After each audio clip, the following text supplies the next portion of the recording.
Okay next इसमें कहते हैं कि फ्रॉम अ पॉइंट, हमने एक पॉइंट लिया आउटसाइड अ लाइन, मतलब एक लाइन है मेरे पास। लाइन को पता है कि कभी किसी की लाइन के एंड पॉइंट नहीं होते, तो हमारे पास एक लाइन और उस लाइन के हमने आउटसाइड एक पॉइंट ले लिया।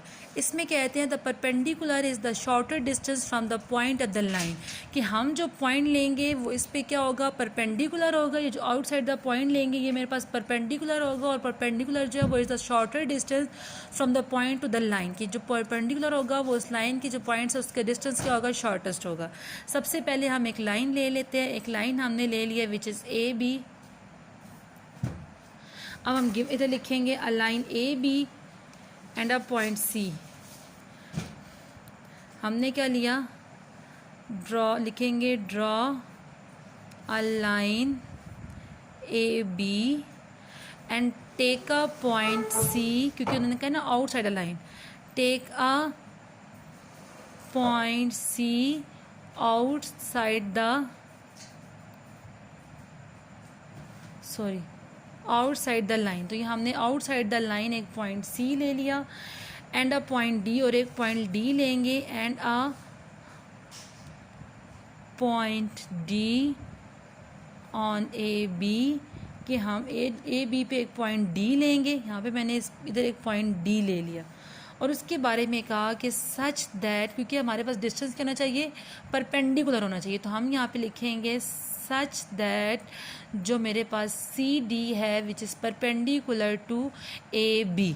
ठीक है, बात क्या है कि सबसे पहले उन्होंने कहा है ना कि आपने आउटसाइड द एक पॉइंट लेना है आउटसाइड द लाइन, और वो जो लाइन जो आप पॉइंट लेंगे वो उसका परपेंडिकुलर होना चाहिए, इज़ द शॉर्टेस्ट डिस्टेंस, कि वो डिस्टेंस शॉर्टेस्ट होना चाहिए। जाहिर सी बात है वो लाइन है, और यहाँ पे जो परपेंडिकुलर जो लाइन बनेगी उसका डिस्टेंस इस लाइन से क्या होगा, शॉर्टेस्ट ही होगा। तो हमने कहा कि draw line A B, take a point C on outside the line, कि सी आउटसाइड द लाइन एक पॉइंट लिया, और उसके बाद हमने कहा कि and a point D on side that C D जो है वो परपेंडिकुलर है। जो डी पॉइंट हमने ए बी पे लिया, और हमने कहा कि जो सी डी है वो परपेंडिकुलर है ए बी पे। यहाँ तक हमारा प्रूव हो गया कंप्लीट। नेक्स्ट हमने प्रूव क्या करना है, प्रूव हमने क्या करना है कि जो हमने सी डी लाइन ली है इज़ द शॉर्टेस्ट, कि जो सी डी है is the shortest distance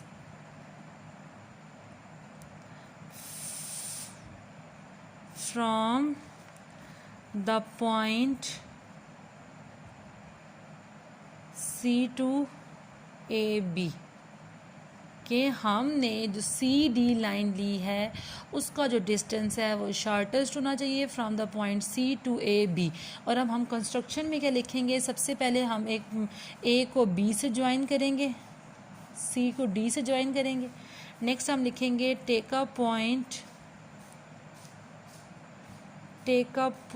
E on A B पे हम एक पॉइंट ले लेंगे ई, और ज्वाइन करेंगे, ज्वाइन सी टू ई। यहाँ पे लिखेंगे ज्वाइन सी टू ई, तो मैं सी को क्या करूँगी, ई से ज्वाइन कर लूँगी। नेक्स्ट करेगा और फॉर्म करेगा ट्रायंगल। आपको देख ही पता चल रहा है कि एक ट्रायंगल फॉर्म हो रही है C A D, to form a triangle C E D. हमने क्या किया कि हमने एक ए बी एक लाइन ली, एक लाइन लेने के बाद सी एक पॉइंट लिया which is lie on outside the line, and join C with D, and C D is the perpendicular to A B, it is our given. And next we prove that the CD is the shortest distance from the point C to AB. And now we write the construction and take a point E on AB and join C to E to form a triangle CAD। कि हमारे पास एक triangle, हमें पता चल रहा है कि मेरे पास ये एक राइट एंगल ट्राइंगल बन रही है, क्योंकि सी डी जो वो परपेंडिकुलर, और जब भी कुछ चीज़ परपेंडिकुलर होती है वहाँ पे एंगल हमेशा कौन सा होता है, 90 डिग्री का होता है। और जो सी डी बी वाला जो एंगल, इसका मतलब है जो डी वाला एंगल है वो ई वाले एंगल से क्या होगा, ग्रेटर होगा। क्योंकि आपको बात पता है कि राइट एंगल ट्राइंगल में अगर एक एंगल 90 होता है और बाकी दोनों एंगल्स क्या होते हैं, 90 से लेस होते हैं। तो यहाँ पे जो सी डी ई होगा वो ग्रेटर होगा किससे, सी डी ई होगा वो ग्रेटर होगा किससे, सी ई डी से। यानी ई पे जो बनने वाला एंगल है वो लेस लेस होगा किससे, एंगल डी से, और एंगल डी जो है वो ग्रेटर होगा किससे, ई से। तो हम यहाँ पे लिखेंगे C D B which is greater than the angle C E D, an exterior angle of a triangle is greater than the non adjacent interior angle, जो आप ऑलरेडी पढ़ चुके हैं। बट हम लिखेंगे कि C D B equal to C D E. देखो C D B जो है वो सी डी के इक्वल है। देखो यहाँ पे भी इस लिहाज से भी अगर हम इधर से देखें, यहाँ पे भी 90 डिग्री का एंगल बन रहा है सी डी बी पे भी, और अगर हम यहाँ से देखें तो सी डी ई पे भी कौन सा एंगल बन रहा है, 90 बन रहा है। दोनों एंगल 90 बने तो इसका मतलब ये दोनों एंगल्स आपस में इक्वल हैं। और यहाँ पे हमने क्या लिखे कि सप्लीमेंट ऑफ राइट एंगल बन रहे हैं, क्योंकि देखो 90 प्लस 90 करूँगी तो मुझे एंगल क्या देगा, 180 देगा। ठीक है, 90 प्लस 90 करूँगी तो एंगल 180 देगा, तो सप्लीमेंट्री एंगल हो गया। सो सी डी ई जो है वो ग्रेटर है सी ई डी से, क्योंकि डी पे जो बनने वाला एंगल है वो ई वाले बनने वाले एंगल से ग्रेटर है। जब ये आपस में ग्रेटर है तो हमने ऊपर कहा था कि जो सी ई डी है, जब ये सी डी ई सी ई डी से ग्रेटर है तो इसका मतलब है कि यहाँ पे अगर ई एंगल की बात करते हैं तो यहाँ पे इसका फेस क्लोज है ना, तो अगर मैं सी ई डी यहाँ पे लिखती हूँ तो ये सी ई डी वाली जगह पे इसका फेस क्लोज है, तो यहाँ पे ये लेस हो जाएगा किससे, सी डी ई से। सो हम लिख सकते हैं कि जो सी डी है वो लेस है किससे, सी ई से। अब आपको राइट एंगल ट्रायंगल के बारे में पता है कि राइट एंगल ट्रायंगल का जो ये वाली साइड होती है ये ग्रेटर साइड होती है, ठीक है, और बाकी दोनों साइड्स आपस में क्या होती हैं, लेस होती है। तो मैं यहाँ पे लिख सकती हूँ कि सी ई जो है वो ग्रेटर है किससे, सी डी से। और यहाँ पे मैंने इधर उन्होंने कैसे लिखा हुआ है कि जो सी डी है वो लेस है, कि जो सी डी वाली लेंथ है, ज़ाहिर सी बात है जब सी ग्रेटर है तो सी डी छोटी है, तो हम यहाँ पे ये भी लिख सकते हैं कि सी डी जो है वो लेस है किससे, सी ई से।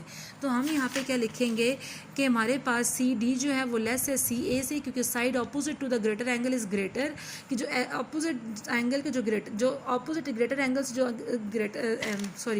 अपोजिट साइड से जो ग्रेटर एंगल है वो भी मेरे पास क्या होता है, ग्रेटर होता है। But E is on the point on A B, जो ई है वो ज़ाहिर सी बात है पॉइंट ऑन ए बी है, तो हम यहाँ पे लिख सकते हैं कि hence C D is the shortest distance to C.